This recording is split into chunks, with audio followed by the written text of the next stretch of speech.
ಗಡಿಯಿಂದ ನಿನ್ನೆ ರಾತ್ರಿ ಬಂದಂಥದ್ದೇ ಸುದ್ದಿಗಳು.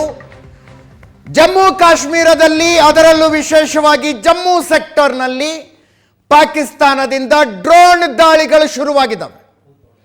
ಸಂಜೆ ಶೆಲ್ಲಿಂಗ್ನ ಸುದ್ದಿ ಬರ್ತಾ ಇತ್ತು, ಈಗ ಡ್ರೋನ್ ದಾಳಿಗಳು ಆರಂಭಗೊಂಡಿರುವ ಸುದ್ದಿ.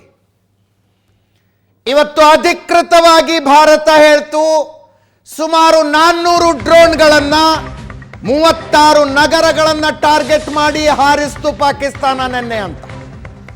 ಇವತ್ತು ಮತ್ತೆ ಮುಂದುವರೆದಿದೆ. ಶ್ರೀನಗರ, ಜಮ್ಮು, ಸಾಂಬಾ, ಪಠಾಣ್ ಕೋಟ್ ಸೈರನ್ಗಳ ಮೊಳಗಿದ್ದಾವೆ.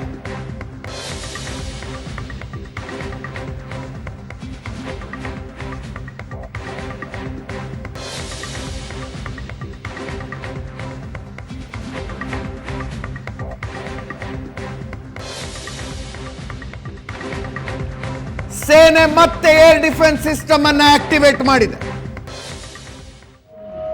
ಜಮ್ಮು ಮತ್ತು ಶ್ರೀನಗರದಲ್ಲಿ ಬ್ಲಾಕ್ ಔಟ್.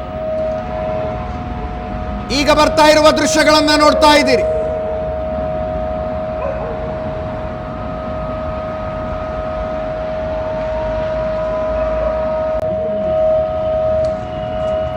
ಸೈರನ್ನ ಸದ್ದು.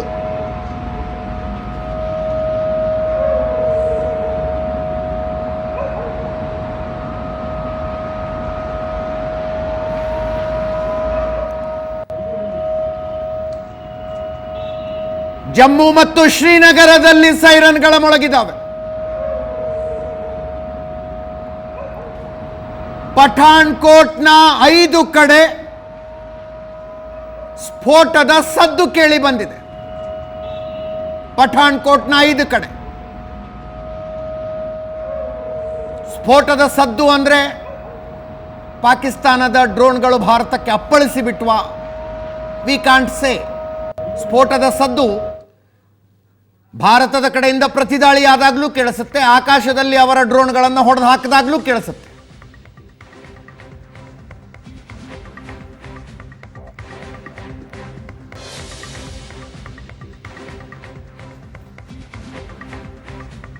ಪೋಖ್ರಾನ್ ಮೇಲೆ ದಾಳಿಯ ಸುದ್ದಿ.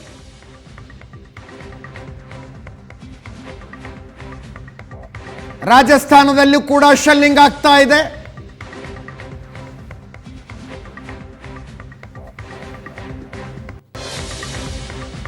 ಪಾಕಿಸ್ತಾನದ ಈ ಅಗ್ರೆಷನ್ ಅನ್ನ ಭಾರತ ಯಶಸ್ವಿಯಾಗಿ ಎದುರಿಸಿದೆ ಅಂತ ಸುದ್ದಿ.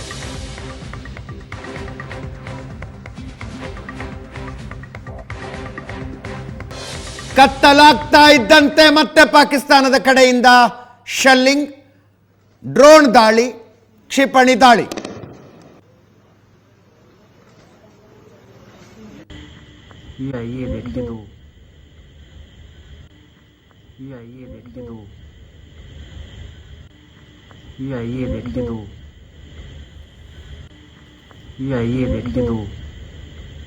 ನೆನ್ನೆ ಬಂದಂಥದ್ದೇ ದೃಶ್ಯಗಳು ಮತ್ತೆ ಬರ್ತಾ ಇದ್ದಾವೆ.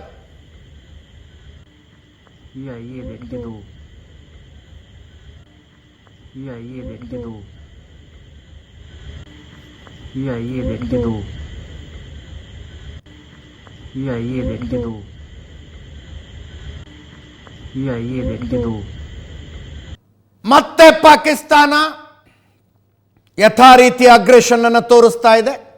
ಭಾರತ ಇದಕ್ಕೆ ಉತ್ತರ ಕೊಡುತ್ತೆ.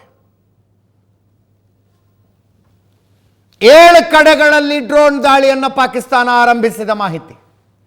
ಜಮ್ಮು ಕಾಶ್ಮೀರ, ಪಂಜಾಬ್, ರಾಜಸ್ಥಾನದ 7 ನಗರಗಳನ್ನು ಗುರಿಯಾಗಿಸಿಕೊಂಡು ಉರಿ, ಪಠಾಣ್ ಕೋಟ್, ನೌಗಾಮ್, ಸಾಂಬಾದಲ್ಲಿ ದಾಳಿಯ ಸುದ್ದಿಗಳು ಬರ್ತಾ ಇದ್ದಾವೆ. ಫಿರೋಜ್ಪುರ ಮತ್ತು ರಾಜಸ್ಥಾನದ ಪೋಖ್ರಾನ್, ಭಾರತದ ನ್ಯೂಕ್ಲಿಯರ್ ಟೆಸ್ಟ್ನ ಜಾಗ ಪೋಖ್ರಾನ್.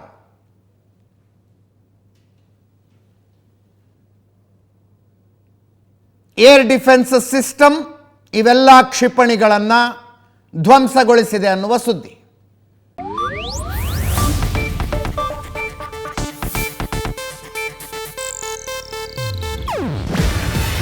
ಇದು ಏಷ್ಯಾನೆಟ್ ನ್ಯೂಸ್ ನೆಟ್ವರ್ಕ್ ಪ್ರಸ್ತುತಿ. ನೀವು ನೋಡ್ತಿದ್ದೀರಾ ಏಷ್ಯಾನೆಟ್ ಸುವರ್ಣ ನ್ಯೂಸ್.